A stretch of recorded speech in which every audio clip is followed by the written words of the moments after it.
Bismillahirrahmanirrahim. Assalamualaikum warahmatullahi wabarakatuh. Perkenalkan, nama saya Nia Marniati, guru pendidikan Pancasila di SMK Negeri Sukasari, Kabupaten Sumedang. Pada kesempatan kali ini, saya akan memaparkan materi pembelajaran tentang menggali ide pendiri bangsa tentang dasar negara. Ini merupakan materi pelajaran pendidikan Pancasila di kelas 10. Sebelumnya, Ibu ingin bertanya terlebih dahulu, apa yang kalian ketahui tentang sejarah lahirnya Pancasila?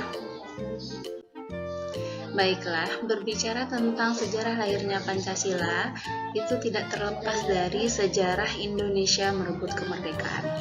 Sebagaimana yang telah kalian ketahui, bahwasanya Indonesia itu dijajah oleh Belanda dan Jepang. Belanda menjajah Indonesia selama 3,5 abad, lanjut dijajah oleh Jepang selama 3,5 tahun. Pada Perang Asia Timur Raya itu Belanda mengalami kekalahan. Nah, pada saat itu Jepang masuk ke Indonesia dan menjajah Indonesia. Pada awalnya Jepang menjanjikan kemerdekaan kepada Indonesia sehingga Jepang pada saat itu membentuk kalau di dalam bahasa Indonesianya itu namanya BPUPKI atau Badan Penyelidik Usaha-Usaha Persiapan Kemerdekaan Indonesia. Nah, BPUPKI ini melakukan sidang sebanyak 2 kali. Yang pertama di tanggal 29 Mei sampai tanggal 1 Juni. Nah, pada periode 29 Mei sampai tanggal 1 Juni ini membahas tentang dasar negara. Adapun dalam hal ini ada 3 pokok pembahasan. Dalam dasar negara ini ada 3 pokok pembahasan. Yang pertama yaitu bentuk negara, hubungan agama dengan negara, dan bentuk pemerintahan. Selanjutnya di sidang kedua yaitu pada periode tanggal 10 sampai 17 Juli. Nah, pada saat ini membahas tentang rancangan Undang-Undang Dasar. Baiklah, pada kesempatan kali ini kita hanya membahas tentang sidang pertama periode 29 Mei sampai tanggal 1 Juni, yaitu tentang sejarah terbentuknya dasar negara yaitu Pancasila.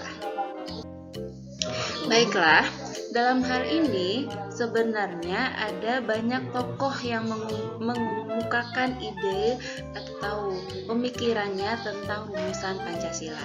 Akan tetapi kita hanya bahas 3 tokoh utama saja. Yang pertama yaitu Muhammad Yamin.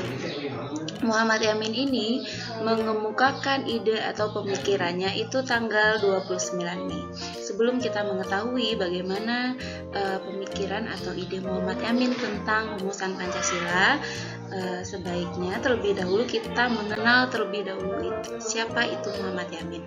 Bahwasanya Muhammad Yamin ini lahir di Sumatera Barat. Ini merupakan provinsi kelahiran saya juga.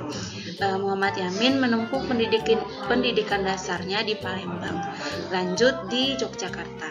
Nah, beliau juga kuliah di Universitas Indonesia jurusan hukum. Beliau juga tergabung di organisasi Putra.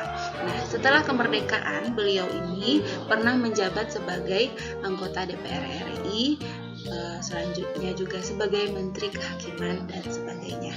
Adapun ide Muhammad Yamin tentang rumusan Pancasila yang pertama yaitu bunyi rumusan yang dikemukakan oleh beliau yaitu yang pertama peri kebangsaan, yang kedua peri kemanusiaan, yang ketiga peri ketuhanan, yang keempat peri kerakyatan, dan yang kelima kesejahteraan rakyat. Nah, seperti itu usulan pemikiran rumusan Pancasila yang dikemukakan oleh Muhammad Yamin. Selanjutnya yaitu yang tokoh kedua, Supomo. Nah, Supomo mengemukakan ide pemikirannya tentang rumusan Pancasila itu tanggal 31 Mei. Supomo ini lahir di Jawa Tengah, menempuh pendidikan dasar di Boyolali, lanjut di Solo. Nah, beliau ini kuliah jurusan hukum dan lanjut pendidikannya di Belanda. Nah, adapun usulan rumusan Pancasila yang dikemukakan oleh beliau yaitu yang berbunyi yang pertama persatuan, yang kedua kekeluargaan, yang ketiga keseimbangan lahir batin, yang keempat musyawarah, dan yang kelima keadilan rakyat. Selanjutnya yaitu tokoh yang ketiga yaitu Soekarno. Soekarno mengemukakan usulan tentang rumusan Pancasila itu tanggal 1 Juni. Soekarno ini merupakan Presiden pertama Republik Indonesia. Beliau lahir di Surabaya, pernah kuliah di ITB Bandung dan beliau juga merupakan pendiri Partai Nasional Indonesia atau PNI.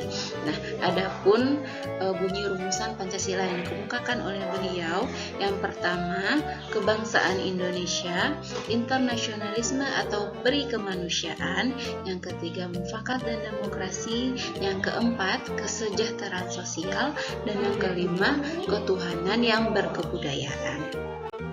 Baiklah, itulah 3 rumusan Pancasila yang dikemukakan oleh 3 tokoh pendiri bangsa, yang mana 3 rumusan tersebut merupakan rumusan yang hampir mendekati rumusan Pancasila pada saat ini, sehingga disepakati rumusan Pancasila yang sebagaimana sudah kalian ketahui saat ini yang dipaparkan pada layar juga.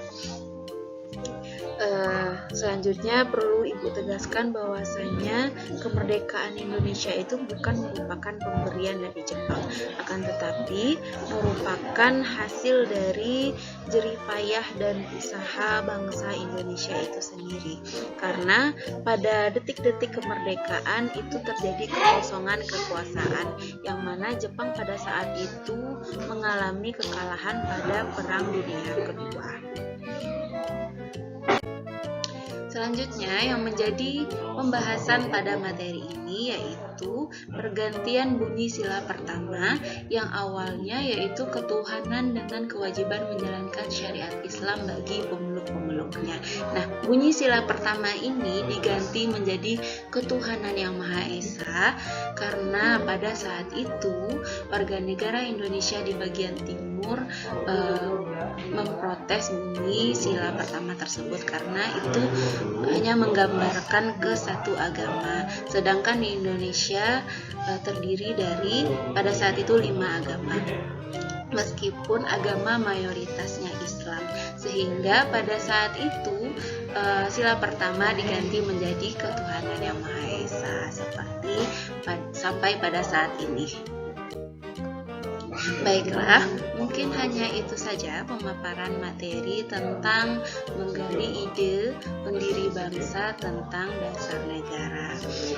Mohon maaf apabila ada kesalahan. Sekian, terima kasih. Wassalamualaikum warahmatullahi wabarakatuh.